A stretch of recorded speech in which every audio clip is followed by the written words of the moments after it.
Саламатсыңарбы балдар? Бүгүн биз силер менен күз мезгили жөнүндө сабак өтөбүз.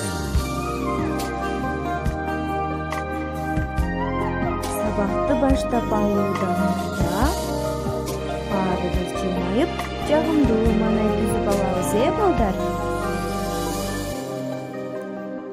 Кана балдар, айткылачы, азыр кайсы мезгил?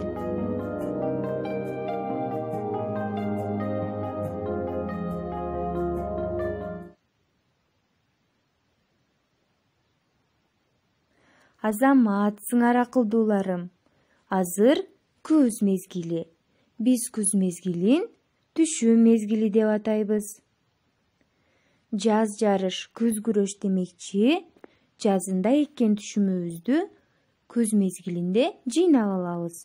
Силер ата-энеңерге жардам берип атасыңарбы? Азаматсыңар балдар. Күз мезгилинде айлана чөйрө сары түскө боелот. Жалбырактар саргайып, асман көк түздө болуп калат, балдар?